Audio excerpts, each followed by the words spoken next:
ইবলিশ শয়তান হচ্ছে মানব জাতির সবথেকে বড় দুশমন। এ বিষয়ে কারো কোনো সন্দেহ নেই। শয়তান তার সমস্ত সাথী এবং সন্তানদেরকে আদম সন্তানকে পথভ্রষ্ট করার জন্য কাজে লাগিয়ে দিয়েছে এবং শয়তান তাদেরকে বলে দিয়েছে যে কোনো উপায়ে মানব জাতিকে গুমরাহ করতেই হবে, যাতে করে তারা কিয়ামতের দিন ব্যর্থ হয়ে যায়। কিন্তু ইবলিশের বংশের মধ্যে জন্মগ্রহণকারী একজন শয়তান এমন ছিল যে ইবলিশ শয়তানের সাথেই বিশ্বাসঘাতকতা করেছিল এবং সে রাসূলুল্লাহ সাল্লাল্লাহু আলাইহি সাল্লামের উপর ঈমান গ্রহণ করেছিল। তার বয়স কত ছিল এবং সে কেন রাসূলুল্লাহ সাল্লাল্লাহু আলাইহি সাল্লামের সাথে দেখা করতে এসেছিল। আজকে ইবলিশ শয়তানের সম্বন্ধে এমন কিছু অজানা তথ্য জানাবো, হতে পারে যেটা আপনি এর আগে কখনোই শোনেননি, যেটা শোনার পর শয়তানদের সম্পর্কে আপনার ধারণা সম্পূর্ণরূপে পাল্টে যেতে চলেছে। রাসূলুল্লাহ সাল্লাল্লাহু আলাইহি সাল্লামের সাথে যখন শয়তান সাক্ষাৎ করেছিল, তো তখন সে নবীজি সাল্লাল্লাহু আলাইহি সাল্লামকে কি এমন বলেছিল এবং সেই শয়তান এখন কোথায় রয়েছে তা জানতে পারলে আপনি একেবারে হতভম্ব হয়ে যাবেন। তাই অনুরোধ থাকবে ভিডিওটিতে একটি লাইক দিয়ে অবশ্যই শেষ পর্যন্ত দেখতে থাকুন। সম্মানিত ভাই বোনেরা, আপনারা সকলেই জানেন যে আল্লাহ তাআলা মানুষকে মাটি থেকে এবং জিনকে আগুন থেকে সৃষ্টি করেছে।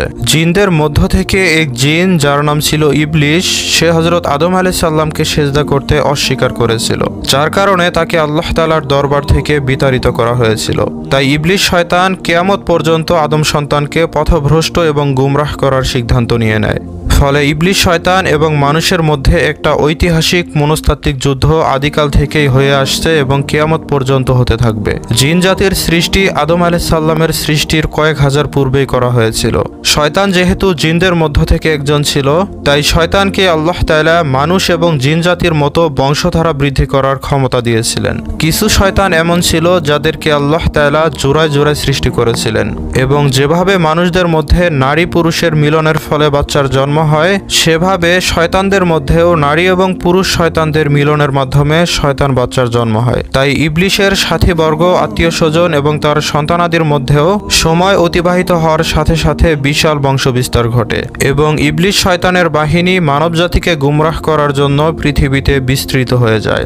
সম্মানিত ভাই বোনেরা, ইবলিশ সন্তানের ভিন্ন ভিন্ন ছেলে এবং নাতিরা বিভিন্ন ধরনের দায়িত্বপ্রাপ্ত হয়েছিল। তো যাদের মধ্যে কেউ মানুষের মধ্যে জিনা ব্যভিচারের কাজ বিস্তার ঘটাতো, কেউ কেউ আবার মানুষের মধ্যে ফিতনা ফাসাদের বিস্তৃত করত, আবার কোন কোন শয়তান মানুষের মধ্যে ঝগড়া বিবাদে লিপ্ত করাতো। এভাবে শয়তানের সন্তানাদি এবং বংশধারার সংখ্যা সীমাহীন হয়ে যায়, যারা বিভিন্ন ধরনের পাপ এবং মন্দ কাজ সমাজের মধ্যে বিস্তার করে বেড়ায় এবং মানুষকে গুনাহ এবং পাপ কাজে লিপ্ত করার জন্য ওয়াসওয়াসা দেয়। কিন্তু ইবলিশের এ সমস্ত সন্তান আদি নাতিপুতি এবং খানদানের মধ্যে একজন এমন ছিল যে তার আপন দাদার পিতার সাথেই বিশ্বাসঘাতকতা করেছিল এবং পথভ্রষ্টতার এই রাস্তা ছেড়ে দিয়ে হেদায়েতের রাস্তায় ফিরে এসেছিল। এই শয়তান ইবলিশ শয়তানের আপন নাতির ছেলে অর্থাৎ পুতি ছিল এবং সে রাসূলুল্লাহ সাল্লাল্লাহু আলাইহি সাল্লামের সাথে সাক্ষাৎ করেছিল এবং নবীজির ওপর সে ঈমানও গ্রহণ করেছিল।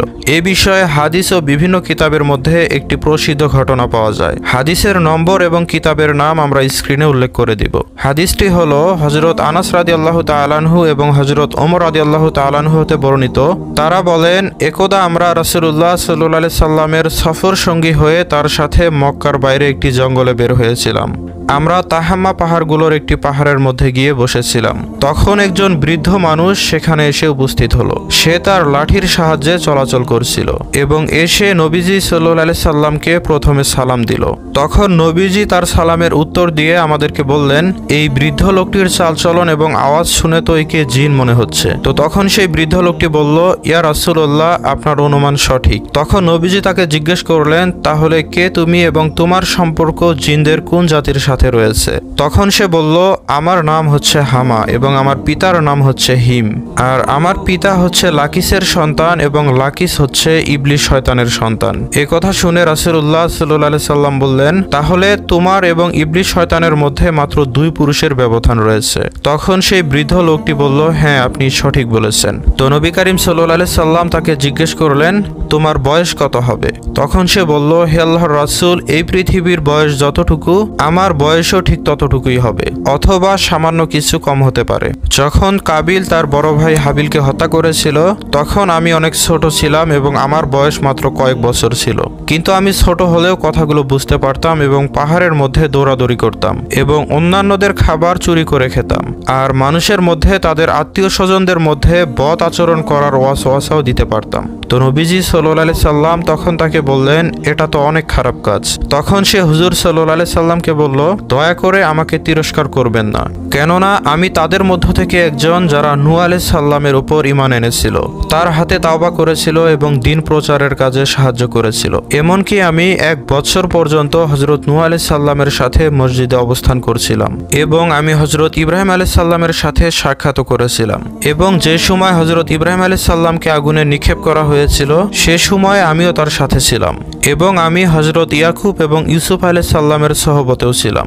যখন হযরত ইউসুফ আলাইহিস সালামকে তার ভাইয়েরা কূপের মধ্যে নিক্ষেপ করেছিল তখনও আমি হযরত ইউসুফ আলাইহিস সালামের সাথে ছিলাম, কিন্তু আমি হযরত ইউসুফ আলাইহিস সালামের আগেই ওই কূপে নেমে গিয়েছিলাম। এবং আমি হযরত মুসা আলাইহিস সালামের সাথেও সাক্ষাৎ করেছি, আর আমি তার কাছ থেকে তাওরাত শিক্ষা নিয়েছি। এরপর যখন আমার সাক্ষাৎ হযরত ঈসা আলাইহিস সালামের সাথে হয়েছিল তখন আমি হযরত মুসা আলাইহিস সালামের সালাম তার কাছে পৌঁছে দিয়েছিলাম এবং হযরত ঈসা আলাইহিস সালাম আমাকে ইনজিল শিক্ষা দিয়েছিলেন। হে নবীগণের সর্দার, আমাকে হযরত ঈসা আলাইহিস সালাম বলেছিলেন, যদি তুমি শেষ নবী মুহাম্মদুর রাসূলুল্লাহ সাল্লাল্লাহু আলাইহি সাল্লামের সাথে সাক্ষাৎ করো তাহলে তুমি তাকে আমার সালাম পৌঁছে দিও। তাই আমি এই আমানত আদায় করার জন্যই আপনার খেদমতে হাজির হয়েছি এবং আমি হযরত ঈসা আলাইহিস সালামের সালাম আপনার খেদমতে পেশ করছি। তো তখন নবী করিম সাল্লাল্লাহু আলাইহি সাল্লাম বললেন, হযরত ঈসা আলাইহিস সালামের প্রতিও সালাম বর্ষিত হোক। হে জিন হামা, আমানত পৌঁছানোর কারণে তোমাকেও সালাম। তখন হামা বলল, আল্লাহর কসম আমি অনেক লজ্জিত এবং আমি কাফের হওয়া থেকে আল্লাহ তাআলার কাছে প্রার্থনা করি।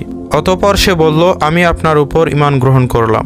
এবং ওই জিনটি এতটাই কান্না করলো যে সাহাবারাও তার দেখা দেখি কান্না করতে লাগলো। এরপর সে বলল, আপনি আমাকে কোরআন শিখিয়ে দিন। তো তখন রাসূলুল্লাহ সাল্লাল্লাহু আলাইহি সাল্লাম ওই জিনকে কোরআনের শিক্ষা দিলেন এবং তাকে সূরা ওয়াকিয়াহ, সূরা মুরসালাত, সূরা শামস এবং সূরা ইখলাস শিখিয়ে দিলেন। তখন রাসূলুল্লাহ সাল্লাল্লাহু আলাইহি সাল্লাম তাকে বললেন, হে হামা, যখনই তোমার কোনো প্রয়োজন পড়বে তখনই তুমি আমার কাছে চলে আসবে এবং আমার সাথে সাক্ষাৎ করবে।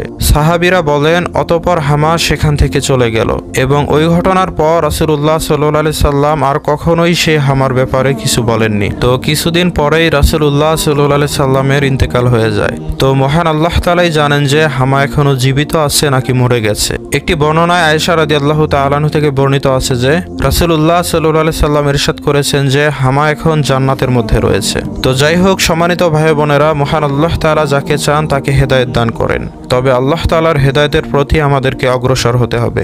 হেদায়েত এবং নূর প্রত্যেক ওই মানুষের অন্তরে স্থান পায় যারা তাদের গুনাহের জন্য তওবা করে এবং ফিরে আসতে পারে এবং সত্যকে খালিস দিলে মেনে নিতে পারে। সেটা ফেরাউনের ঘরে বসবাসকারী বিবি আসিয়া আলাইহিস সালামই হোক অথবা গুনাহগারের ঘরে জন্মগ্রহণকারী কোনো মানুষই হোক না কেন। সম্মানিত ভাই বোনেরা, আমার জন্য সকলেই দোয়া করবেন এবং আমি আপনাদের জন্য দোয়া করছি।